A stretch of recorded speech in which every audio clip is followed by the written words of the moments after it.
Hello, beautiful people. Welcome to another episode of Another Job Bites the Dust. This is episode 6. This week I am talking to my friend Aron Kun from Hungary. He's an actor, singer, writer. We've worked together a couple of times before, so that was actually nice to get his perspective on a professional side. We've already had loads of conversations, but this was the first one we had on camera, about the business. So I enjoyed it quite a lot, as always. I've learned something new. I found out he was in a car accident while, working in a theater group back home in Hungary. So that was wild. We exchanged some stories from back in the day. He's been an actor in Hungary as well, so he had a very interesting perspective on that. And also I got some sweets at the end of it, so that's always a plus. So I hope you enjoyed this episode as much as I have. Always, you've been warned, viewers' discretion is advised. If you hear something that might be a bit uncomfortable for you, you don't have to watch it, but you've been warned. I hope you enjoy it. Hello, Aron. Hello, Sylas. Hi, well, this is going to be a little bit weird because we're always talking Hungarian and now we're talking in English. So, what's up? All good, man. All right, well, let me start a timer because you got a break. Basically, this whole interview is about immigrant artists such as yourself, and obviously you are an actor. I've seen you singing. Wasn't too bad, so I'm going to put you up as a singer as well. You have been paid to sing. Any other art forms that you're involved in?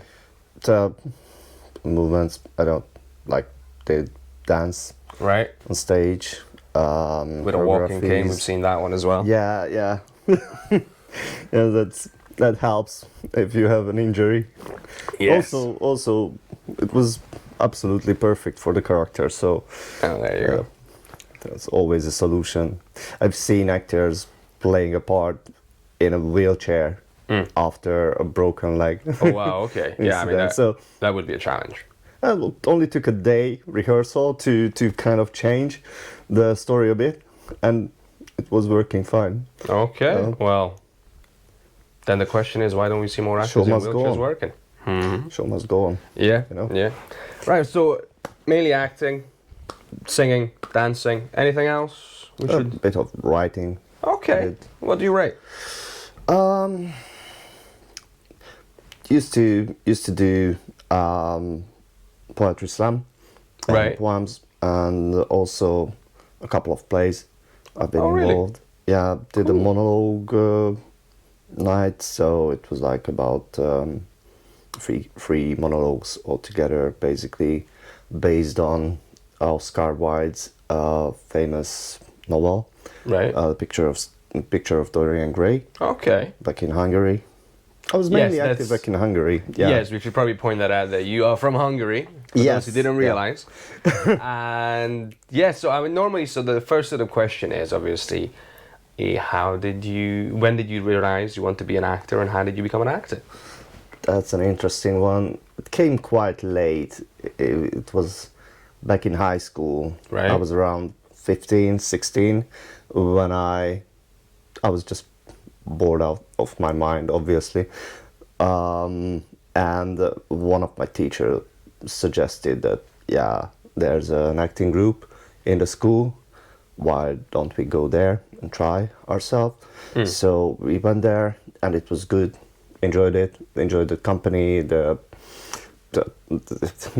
was all about the community at the start. So we had a really good acting community there, and enjoyed being part of production and being on stage. All right. And then when I came to the point where I had to choose career at the age of 18, I was considering a few things. That's always a big choice. 18, figure out what you're going to do for the rest of your life. Go. Yeah, exactly. Get it right. Don't make a mistake. So I was a bit bold because I was applying for a few unis and at the same time applied for theater school, wasn't a university. It was back in Szeged. It was an official studio back at the time for the National Theatre of Szeged. So we did the practice there, so I applied for this, and I got the position in an IT school in uni as well. But due to the fact that I was always constantly either rehearsing or at a theater, pretty much dropped the uni because I just had no time to attend. Yeah, I mean, my when you're doing a classes. full production, I'm guessing it's more than just one production. Yeah.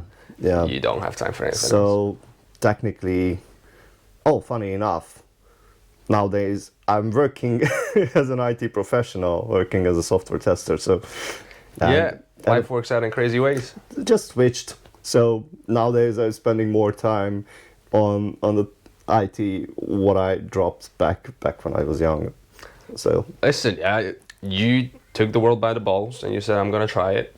And, you know, it's not over yet.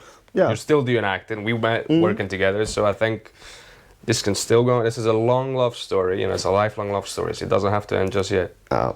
if you've been an actor, you're always gonna be an actor. Yeah, There's no escape for sure. It's hard. Yeah, I don't imagine myself giving up on it completely. No. Like, it's just too much fun. Yeah, it's part of my life. I used to be a professional back in Hungary, so that's kind of different. So now I only have time to do acting. And how did the thought of becoming an actor, like, how did you decide to, okay, I'm going to try to do this professionally? Because it's not something that's really encouraged back home. Actually, if you're in the right crowd, you know, once you have an acting teacher, they'll be like, oh, you should do this. You could completely do it, go for it. But like parents don't normally go like, Nah. yeah, I don't go on stage, go do that. That'll be No. good for you. No, that's pretty much. Haven't really received any Push or encouragement. push or encouragement. It was due to the fact that basically I started the IT school and I tried to keep my position there. Right.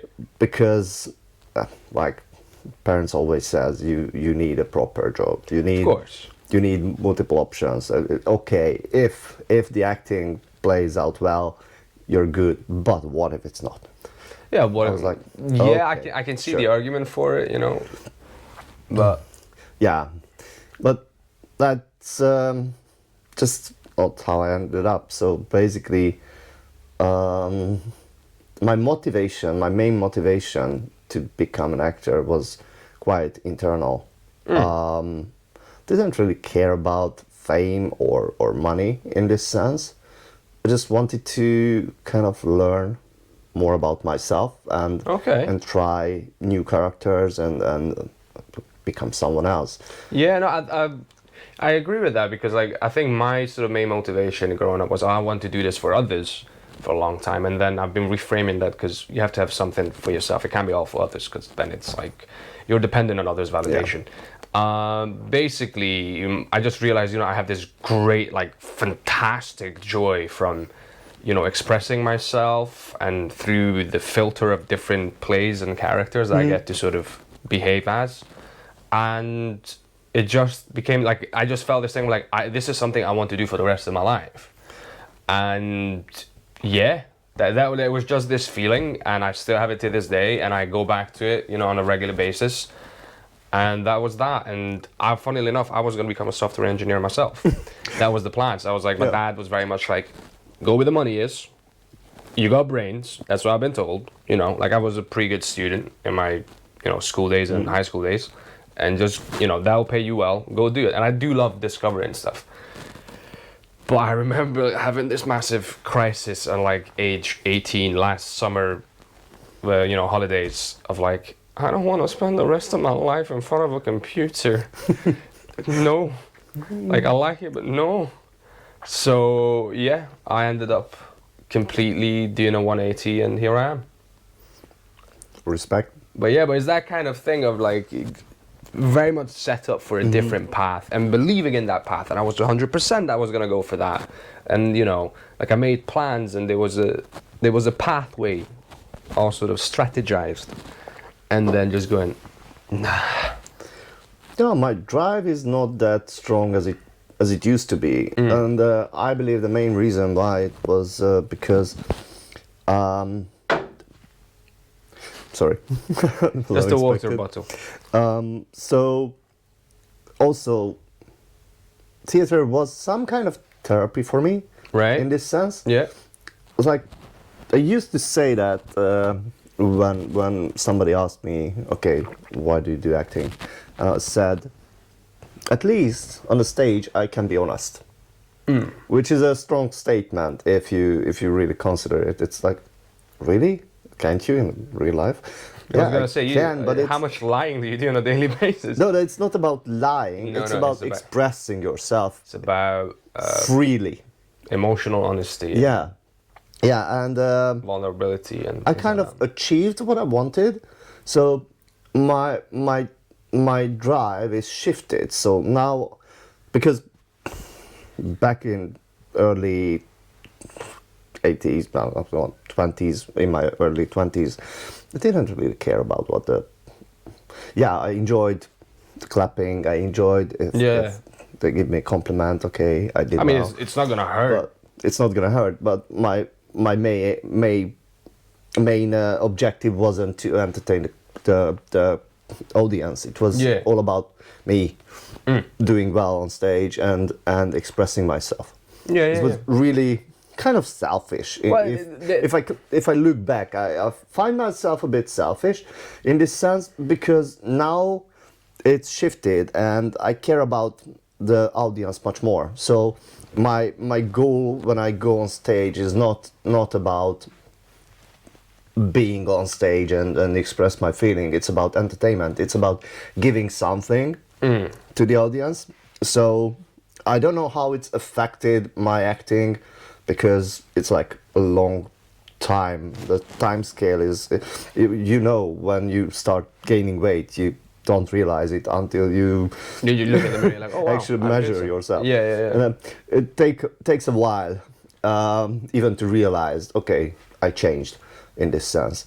And I don't really know when exactly and how. It's just shifted, and now it just becomes like a bunch of little thoughts that get up together. After I just get a different feeling of like, oh yeah, I have shifted. I'm going in this direction now. So maybe that's why I'm not as active as I used to be. Fair enough, but you're still enjoying it. You're still doing it. Still having an acting group that we formed together. A couple of my Hungarian friends here in London, which is we doing devising theater. So it's really creative work as its own, because it's not just about acting. It's about writing, inventing the play, figuring out the characters. It's very much from coming scratch. up with a story from nothing. Exactly. The thing about selfishness, I find that interesting, because I'm going I'm in that stage where I'm going in a different direction. I'm coming from wanting to please the audience and wanting to serve the audience with everything I had, sort of becoming like I respect the audience, but at the end of the day, I can't rely on the audience's feedback, because people have their own opinions, their own, taste and whatnot. And if I need to have an independent sort of set of criteria on which by which I judge if this, if that was going well, or if I was, working in the right direction. Because at the end of the day, the audience, obviously, they're paying for it, but they might not have the trained eye for certain things. When it comes to like the technical stuff, like they wouldn't be aware. Like we've all had that experience. We're like, oh, I did this show and it was like, I felt it wasn't that great. But for the audience that night, they were like, somebody comes up like, you were amazing, I loved you. And I was like, thank you very much. I'm glad that you got something from it. And in my head, I'm like, I'm not gonna say no to that. I'm not gonna be like, nah, it was shit. I still have that. So, but I'm like, thank you. I'm glad you did. I'm glad something came across, or that you got even more from it than I originally thought you would. But I know that I still need to focus on this stuff. So I'm very much sort of not distancing myself from the audience. I'm still performing in front of an audience, but I'm sort of detaching myself from the audience in certain aspects. Yeah, and that's kind of needed to develop yourself, and it's a good ability to have to kind of know what you did on stage and analyze yourself. Yeah, because you can progress, you can adapt your experiences and rethink and improve your performance at the same time. Absolutely, and that doesn't mean I don't have people that I go and ask, what do you think about this and that? Because sometimes we get in our own heads, and it's hard to to see objectively what was happening, because you're like so caught up, and then your insecurities kick in, and then you start second guessing stuff. So I absolutely have people that I'd be like, what did you see there? What do you think? But I'm deciding now to be in control who I give that sort of power to, and whose opinion I will build, who I trust, and whose opinion I will build my my next steps on, because I simply can. The end of the day, the audience is a group of people that have seen me for 2 hours or an hour and a half, or however long the play or the film was. They don't know what was going on before it or what's coming after it, and that's that's fair play to them. It's not their responsibility to guide me. Yeah. So I think. It's been weird. For me, it's been very sort of uncomfortable in certain ways, because it's new, and a lot of my identity was around this, how do I make other people feel? And now sort of detaching myself from that more and more, it's like, it feels good. It feels very relaxing in many ways, but it also feels new and weird, and like, okay, but where do I get, my validation from now? I still need it. So it's the relationship between artists and their audience is always a tricky one, but I'm learning from some of the best. Like, I was listening to a guy from Metallica, and he's like, we just decided to create songs that we wanted to hear on the radio. Oh, and I was like, I can't argue with that. You did what you wanted, and guess what? People resonated with it. Yeah, probably that's the way to go, actually. So you create something that you can relate to, of course, because that's the easiest way to create any kind of art. Because at the end of the day, you still need to pick. If you're gonna say, I'm gonna create for other people, who are you At the end of the for? day, art itself always includes some kind of self expression or projection. It's like any kind of art. If a painting, if you see a portrait, it's probably something in between the actual model and the artist. You can recognize the artist. There's an input from what they saw and what they added to their own. It's not just a photo. It's not a photo taken. You're seeing through the eye of the person. Exactly, and you always project yourself in it. Without even realizing it. So might as well do it consciously automatic. And do it well. Yeah. Even if you perform another character, you're still building up that character based on your experience, based on your own emotions and understanding. Yeah, you cannot. If you're trying to make up a character without your real emotions behind it, it's gonna be fake. You're gonna be a psycho. It's gonna be. I don't know. It's just you're gonna come across as someone who's pretending instead of acting. Yeah, and then if we're gonna take this character, like if we're gonna take this at face value, it's like, who's this character who's forcing so much of this behavior? And it just comes across like, I'm here, I'm talking to you, and you're like, is this a psychopath? Or probably psychopaths probably get offended because they're like, we're really good at pretending, dude. Yeah, I find it always. Everything comes from an emotion. You have to have a drive. You don't go to the kitchen if you're not hungry. Yeah. End of sentence. That's it. You don't even move if you have no motivation to do so. Yeah. So you need. Yeah. You must have some sort of emotional inner motivator, as you said. Yeah. So that's my kind of acting philosophy. Always develop the core. The emotions and the drive first, and that's delivering the action automatically. Actually, nice human behavior. Yeah, it's just cool. Well, that brings me to my second question, which is, how did you end up in the United Kingdom? Wow. Okay, that's a tricky one. So, I'm coming from Szeged, right? As you know, which is a town in Hungary, city.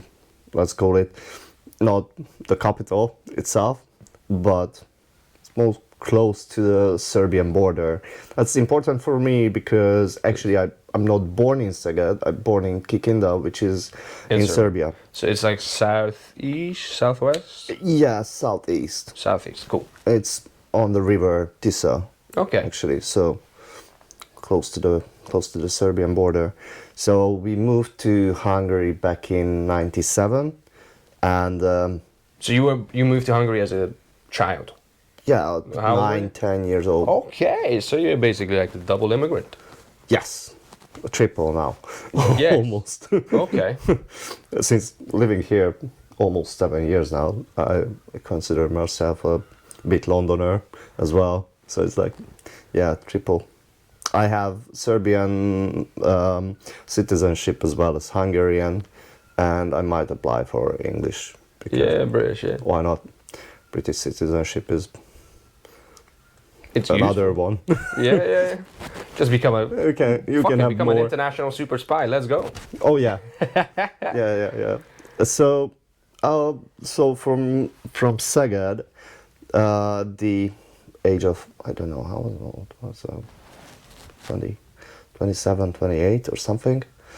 I was working as an actor for a touring theater company. Traveled across Hungary. Bit fed up with traveling. Right. The group was fabulous. I loved them. 4 of us did everything. Yeah, tell me a bit about that, because I don't think a lot of people understand what the traveling theater group is like, especially in Eastern Europe and in Hungary, where it's not. I hope the I'm culture not is offending anybody. It's a kind of gypsy life, to be fair. Yeah, like it's a different culture here. The theater has a different culture, but like the traveling, and we go on a tour, and then it literally is like the best thing I think here they have would have been wrestling. You know, it's like you just literally pack your stuff, you do a show, and then, you Yeah. take it away. You explain this to us, because Yeah, so this is fun. the base idea was that we had 4 actors, 3 guys, 1 girl, and we had a car with a backpack on the top where we stored all the sets and stuff. Right. And you were doing a type of, was it? So most bit of like our panto. shows were for kids. Right. So if a school or a culture center ordered a show or 2, we packed everything. We had a repertoire, so it was a repertoire theater. We had over 30 plus shows that any customer can choose from, and whatever they wanted, they just selected it. Yeah, like we like Called to us. show you. Yeah, Okay. we like you to do this particular show. And then for a the lot of kids. these were based on fairy tales. Well- If my understanding is correct, they're sort of based on fairy tales, like. Yeah, we had a few fabulas, as they called, Fables, and like folk stories, and other kind of the own invention of the theater. We had a few just silly shows. So- Usually it's about 45-50 minute shows we're talking about, so it Yeah. wasn't like a long night. Yeah, your kids. play. If your kids, you can do Exactly. You can get away with films, but there has to be explosions if you want to keep them in. Exactly, and it's always been interactive, so we always Okay. played. At some part of the show, there were some kids involved, or the whole audience were involved to help out the protagonist or something like that. So that's the key part, to entertain kids, especially below age of 8. Oof. I would say you have to bring them closer. Yeah. You have to let them be part of the show. Yeah, So- again, you need something to keep them Yeah. involved. What I was gonna ask, so what does a week in the life of a traveling theater such as the one you were part of look like? Like, let's say Monday. Okay. Presuming that you had some rest on the weekend, but that's up in the air, as you might not have had any rest. No, depended. But yeah, it depends. So let's say we have a show on Monday Yeah. in a city, north, I don't know, whatever, Esztergom, Right. for example. So that's like northern part, like close to the border? Oh, no, it's not that far. we've been everywhere, so it's just, you know, we really didn't have any control over where we're gonna go next week. So okay, so Depended. we start Absolutely. Monday up in north, right? So Yeah. do you start? Okay, let's say so Monday we're already there in the morning, or you like you get up in the morning at 6 a.m. You drive to that place. At 6 a.m. you wish to 2 a.m. 2 a.m. 2 a.m. to pack everything up. Right. Drive there. Yeah. Be there 1 hour before the show. Show is set up what? the stage. Show is at what time? 9, 10. Usually, PM. yeah, during school time. Oh, is it a.m.? Yeah, a.m. Okay. Okay. Oh wow. Okay. a.m. We're talking about a.m. Night. Wake up, 2 a.m. wake up at midnight to get to the place, Right. pack up the stuff, start the journey, 4-hour journey or 3 or whatever. Sometimes it was 6. So yeah, we get there, set up the stage, set up the sound, talking with the lighting guys and set up the lights if there were any, and then dress up, wait for the audience to come in, fill the room, and play. Right. Sometimes it was in a proper stage, sometimes it was just in a school backyard. In a gym or whatever. In a gym, yeah, we had plays in the gym as well. Right. So you do the play, was it? Okay, so you're done 10 a.m., 11, 12, you're already unpacked, Yeah, let's say, and go back. and you're arguing with the guy to get the money, Yes. potentially. So It's a bit of- if we had another show, the most was 5. One time we had 5 shows in 5 one day in one day, in the same place? No. No, okay. in 3 different places. Right. Okay, so we're at like 12, we finished one show, we've packed up. Moving to the next location. Right. If it's close by, then it's fine. The lady who organized this kind of stuff, the logistic, Yeah. had to be mindful of the journey. So Yes. do not book anything East and west. if we cannot make it in time, obviously. But it Shows still run was- over, there's interaction, something exactly. happens, It's car always breaks down. something happens. Always. That's the main point. Traffic, or the car broke down, or And this is, Hungarian roads. I mean, Hungarian roads are better than Romanian roads because you actually have motorways. But I'm still imagining, somewhat similar to our... Because you're not going to just big cities. You're going to like villages and smaller towns. And that means... yeah, exactly. The road conditions are not good. I feel like, especially we did some tour in Romania as well. Did you? Yeah, All right. yeah. Where did you go? Karlovac, Okay. and Karlovac. that was the main thing. We did one in Csíksomlyó as well, Right, yeah. and I can't remember the name of the city. That was the one further. It was the farthest Is it point like where we went. Hargita somewhere? Or? No,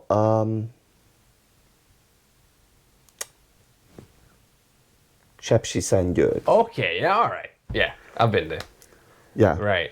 So we So, even oh wow, went so there. that is... Oof, that's like, what, 8-hour drive for you? Yeah, but technically But that's a tour, so that was a tour. So we stayed there for 3-4 days and did the area. covered the area. Yeah. Okay, so we're back. Well, let us get back to our Monday. So did the show, Did get the on the show. road again, second show, Second show, and then maybe go home. maybe go home, and you get home by Who knows? 6, whatever. 6 p.m. 6 p.m. On a If we good- only did 2 shows, relatively not that far. And then where's the second? Where's Tuesday? Where's the next show? Like when do you sleep? When do you wake up? Like how does? That's so random. Different every day. Yeah. Right. So you just literally throw a dart at a map and go, we gotta kind of work in that area tomorrow. Yeah. 1, 2, 3 locations, 1 to 5 shows. And you do that 5 was rare. Usually we was did rare. 2 or 3. 2 yeah. or 3, right? How many days a week do you do this? 7? No, No, wasn't right. 7. We've been paid by shows, so technically Depended on the season, to be fair. Okay, so if it's a Like busier season. in December, we could have over 40 shows in this month, and then in January, like 17, 20. Yeah, January's always That was quieter period. Yeah, that period. So People spend all their money on Christmas, so. exactly. So it could be, I don't know. So you're basically working harder in December than many other people because you Yeah. need to make up for January being a dead month. Exactly. Huh. Because I wasn't paid like fixed money. I only get paid when we had a show. So Yeah. that And was- what's a did you Christmas shows? Was it, so wait, did you have any Yeah. holidays that you like? No, you just worked on holidays and got a day off after. Christmas and Easter was probably the busiest period, especially with the Christmas shows. So when you have to dress up, you know, as Santa Claus and serve the gifts and presents to the kids. You were Santa Claus. A couple of times. Oh bless. Still getting Very young and handsome Santa Claus. fake beard. Santa Claus before the first divorce, you know. That's fake beard. All fake. I mean, Fake beard, fake belly. belly. Works. All right. Wow. Okay. So this is how long? So how many years did you do this for? 2. The one thing I wanted to, 2 years. Okay, I can see why. What I forgot to ask was. Oh, what's you're- up? No, that's just I've got a timer, so okay. every half an hour I've got an idea of how far we've been talking. Just what I wanted to hear was how many days off on an average you would have. So we're doing this 5 days a week. We're doing this 6 days a week. Obviously, you said it really varies depending on demand, but Average, I would say 4 days a week. you're doing this 4 days a week. Yeah, but you know, out of those days, sometimes it was like from midnight to midnight. Yeah. So okay, so you're literally going hard for 4 days and then trying to sleep the next 3. Yeah, Or at least 2 days, and then probably getting drunk on one of them, and then. or 2. Oh yeah, because I keep forgetting this. Obviously, artists are famous for being all sorts of substance abusers. Yeah, but- Sorry, it's true. It's really good fun though, because I traveled a lot, so Right. had this kind of gastrotourism. Yeah. Within oh our my God, group, yeah. We discovered lots of different regions, yeah. places with good restaurants, and we know at some point, okay, if we're going to catch Kemet, we're going to this place and try the food there. Yeah. And if we wanted to eat the best fruit soup, where to go in Yeah. Hungary and this kind of stuff. And how do you? This is something I'm interested in because as you're traveling constantly, you know, in the country, you probably have some of the best understanding of the local problems, the culture of the country overall, how it's shifting, the tastes that are evolving. How does that? Like, what's your overview of a country when you're doing this, like, you know, for a year, just going all over the place? Yeah, we've been invited in some places, and to be fair, I know which part of Hungary is a bit down in terms of Economics, economics the and infrastructure. Yeah. So yeah, that was interesting. But to be fair, those kids were usually the most grateful For the shows. for the show, because they don't really have anything else going on around. They really enjoyed it. They came after to have an autograph and It's stuff just like because this. realistically, you know, people, you know, we live in the city or we live where you are, and Yeah. unless you're a traveling some sort of person, you don't get to experience other parts of the country except on TV and, you know, in the news. So I'm curious, how does that affect your, you know, your experience and your view of a country, seeing it on the ground from day to day to day? I was more focused about, I don't know, more focused about the audience personality sometimes. I Okay. don't know. I find that And do you more have rules amusing. like this region likes this, that region likes that? we kind of learned by experience that where are more, I don't know, more open for to like surreal ideas or what kind of style Yeah. suits that particular audience. At the moment, yeah, because obviously tastes So- change constantly, but yeah. No, I'm just curious. Yeah, in terms of politics or economics, I didn't really care much back then, Yeah. to be fair. I mean, you got enough going on. This is the other thing. Exactly. You got enough problems trying to fix a fucking car. So. Oh, so many times. I broke down, defect, even had a car crash, a car accident. Oh, wow. Yeah, we had a tour around the Balaton, the lake, and we've been hit by a truck, like a van. Oh, big truck. truck. Sorry. We've been lucky to survive it. To be fair, because that's what the policeman said. We can just write it down as a second birthday. Oh, wow. Okay. That's usually not that easy. Yeah. We been in the hospital at Castell for 3 days, only because I had some memory loss. I survived the best, I would say. So the track it just hit my head here. I was Like the actual truck touched your head. yeah. I even had some how you call it, the glass. From the truck? Yeah, not from the From your truck, car. from the window. It's just all over my face, inside, underneath my skin. So the truck didn't actually physically touch you. It didn't physically touch me, But it was very it was close. the effect. So I was sitting behind the driver's seat. Right. You to remember that. Yeah. That's Left hand side. the left-hand side, and we've been turning left, but I can't remember at all. It's just what they told me later, and technically the truck just hit the car right there where I was sitting. Wow. So I was like amused. My colleague tried to wake me up. I was covered with all the glass and blood on my face, so he was shocked, and also the driver was shocked. I wasn't, because I still can't remember it. So for me, it's not really a traumatic Wow. experience. Wow. I was fine. And were you doing a show after this? Or Yeah, I'm we've just been. messing with you. No, You went to the hospital no, straight we away. went to the hospital. Sorry, and, kids. Love you. Bye-bye. yeah, we had to pause the Oh, wow. tour. Okay. Actually, another group came, like a replacement group to cover up.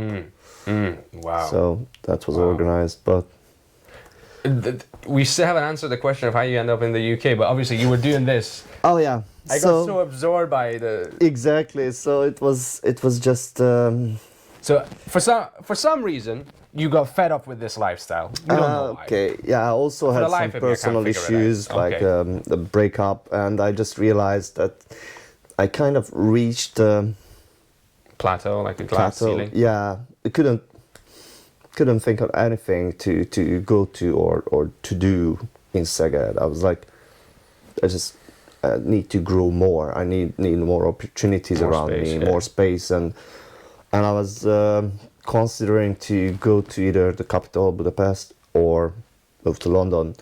And London just made sense because my father already lived here back Okay. then, and my older sister lives in Bristol. So the UK seemed like an obvious choice. Yeah, and I yeah. wanted to really get away from that environment that I've been in. Not because I didn't like it, just because I felt You need a change. strangled. I felt Yeah.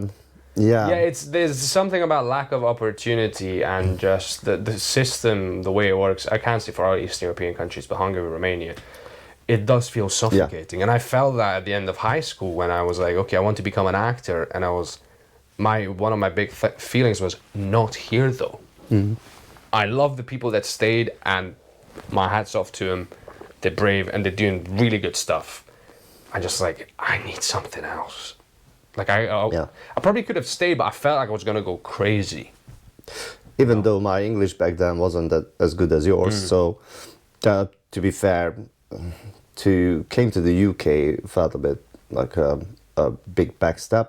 struggled for a few years. Well, with it's my a English, lateral with my- move. Yeah. Yeah, because especially when you are actor, when you are writing, and then you ending up in a country where you can't really express yourself Yeah. with yeah. with your most sharp sword, the words that you Yeah, used to, the language, yeah. and the way you can express yourself in Hungarian is totally different than in English. You have to constantly translate at the beginning, and then After a while, you start after thinking. a while, yeah, you start thinking in English, but it's still not the same. For me, it's not even now, not the same. Then No, I get what you mean. Like I think I'm there now. I've been here for almost 10 years, and I've got a feeling now where, I mean, I was fluent when I came, but now I'm that level where I can say, I think I'm like I speak at a native level in the sense of I can switch on and off. Like I don't, like now sometimes it's more like, oh shit, how do I say that in Hungarian? But that's why I regularly read Hungarian books and articles, and I read in Romanian as well. But yeah, there's definitely like just the feeling of like, wow, I've been exposed to so many different situations in this language. I've got a really good mastery of different topics and different terms and things like that. So yeah, but yeah, almost 9 years now. 9 years. Yeah. I'm not far from that. Getting there. There you go. So hang on. So you decided to come to the UK, and you're just like, okay, change your pace. Did you know you were gonna try acting still, or were you like, I'm gonna just go into a different industry altogether? I find my route back to acting quite early. So there were like a couple of friends of mine. I get to know them here, or I even there's a few of them I knew back from Hungary. Yeah. Gave me some advice, and I also found it wasn't a theater group. It was just a workshop kind of session. Right. Just Is that the one that you had the diploma for? Is that different? no, that's a different one. Oh. That was a Hungarian one. It was all about drama and communication, so it's like improvisations and those games that you can develop or maintain your acting skills with. So it was all about fun. Technically, we didn't really produce a show or So that was more for you, sort of. it was more for fit. me, and also had a really good community. So we became friends, and we still maintaining those friendship, even though this particular workshop is no longer exists. But that was a good stepping stone to form our own theater group, actually. Right. That I'm part of it now. Yeah. And this and- has been going for how many years? 4. 4 years. Oh, Okay. 3, Wow. 4. Yeah, 4. Almost 4. And on top of that, I started to investigate my abilities in filmmaking, and not just as an actor. I started to do some photography, and it used to be my hobby back in primary school, to be fair. Yeah, I do love photography as well. Yeah, I did. So I kind of shifted towards filming instead of theater. Yeah. So I did a few short films as an actor, and I did one by myself as just a kind of showcase stuff. But it's really the first trial of mine. There's the classic of like, it's this not is my something first short I film. would present much, but anyway, it was fun, and I did a couple of workshops with this other organization, which kind of a talent agency, and they also doing workshops and have this idea to support actors. So I did a couple of paid workshops there, and did a week course. That was interesting. It was all about acting on film. I actually want to ask you something about Yeah. the acting. Is there any difference, because you were trained in Hungary in acting, between the acting styles and training in Hungary versus the UK? Absolutely. Yeah. so many things that I only discovered here. Go on. I'm curious about it. During these workshops, yeah. So The bases are the Hungarian, same. Bases are the same. Stanislavski, naturalistic acting. But then, take it away. Yeah, but to be fair, in Hungary, even if you learn those methods, you don't necessarily learn how the method exactly works behind. You just the teacher just using those practices, but you barely gonna see or hear anybody saying, "Okay, we're doing this exercise because of that and that and that." That's how Yeah, it will develop you this way, and it was invented or introduced by Stanislavski or by Grotowski or Laban. Never heard the name Laban in Hungary. Like half of those exercises having Laban method in it. No It's just mention of- not exactly how Laban introduced, but they're using the technique and they're using it to educate the new generation. Yeah. But they're not talking about where Hello. we Yes. So before my GoPro overheated, we were talking about the fact that the education in Hungary, the acting education, was slightly different for you. Yeah. And that there was a lot more. So, which I've experienced a bit here as well, but not as much. Which is they'll give you exercises to do, but here they'll tell you the history of it, which you said in Hungary they might not give you the context. it's just detached. So you still learn history and As a separate the technical or the practice as a separate subject.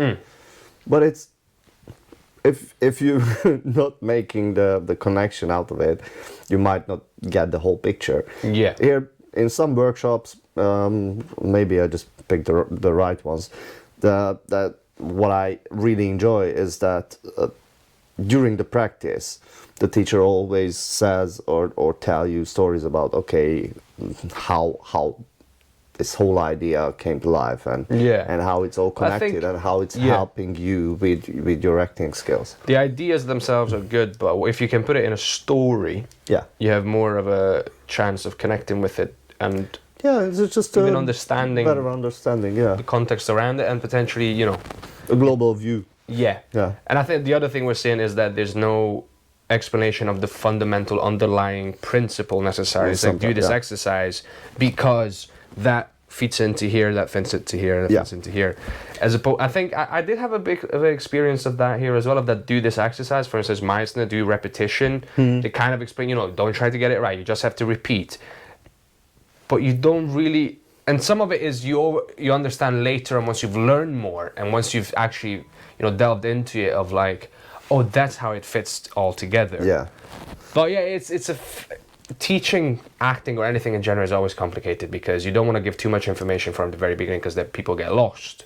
You want to give enough that they can actually do it. But then at the same time, people still need to sort of somehow know how this is supposed to look, feel, and what purpose does it serve. Especially with Meisner, I had the same feeling at the beginning. I was like, what the fuck am I doing? What's going on? You're blue. It's like, wow. You're smiling, you're staring.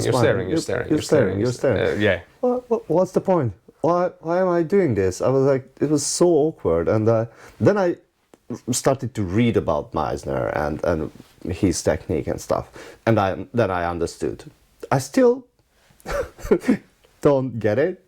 I mean, I get how it's helping you. Yeah. Especially in early stage.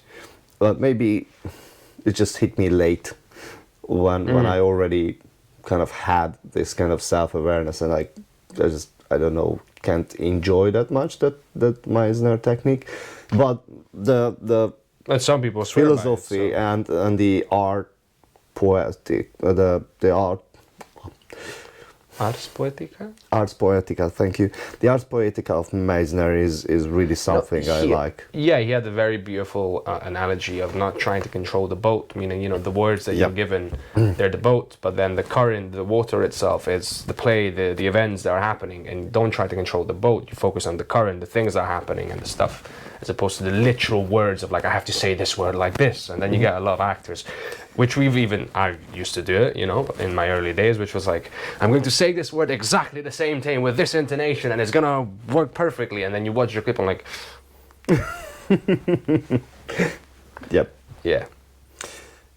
Um, So that was your sort of different experience with the two different types of education. Also, some stuff I never heard of in Hungary, and I come across it in here.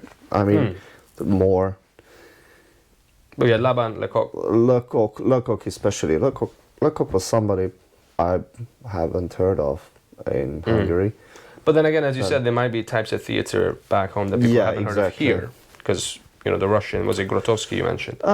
Yeah, I feel the Hungarian style is really rely on Grotowski and Stanislavski schools and methods heavily. It's mainly that's the main idea to the especially Stanislavski had a big influence on everything, to be fair to reckon with, but yeah, that's just my view. I might be wrong. There are a couple of exceptions, of course. So there's some alternative theater in Hungary, and even there's some really good improvisation, improv theater, and all sorts of new ideas popping up. Yeah. So it's not all old school. I'm just feeling that the national theater kind of main line is based Mainstream, on yeah. this Grotowski and Stanislavski methods. Right. So we've sort of covered, you know, acting, UK. Has your experience been in the UK as an actor? That's sort of the final phase of this is... Yeah. Maybe I started too early Right. to reckon with. Yeah, because it helped me to develop my English, Right. to be fair. But I just had a few kind of let down, not getting roles and stuff. So, but at the same time, I had really good progress in IT and achieved a lot. So just going for a senior QA position nowadays. Let's just put it this way. And I still can maintain my acting passion with my theater group and with other gigs that I've been lucky to play with you. Yeah, we worked together. Yeah, that was nice. And at the Hungarian Cultural Centre in London. So I'm still in the loop. Yeah. I'm just not seeking or not looking for more opportunities than I can handle next to my full-time job. So to be fair, even without looking, I'm getting some opportunities. Yeah. Which is good enough for now. I feel sometimes I could do more if I really want to. And do you miss it? I want to, so I miss it a bit. It's just I don't think it's the right time to go back to it 100%. It's just, you know. When in your opinion, what would be the right time? What are your criteria of defining when the right time is? I'm not even sure it's gonna be acting, to be fair. Okay. I'm missing art in general, like I'm missing writing as well. That's something. I always have some ideas under the shelf or something in my pocket, waiting for me to finish. Yeah. And I also would like to try myself out as director and do a bit of filmmaking.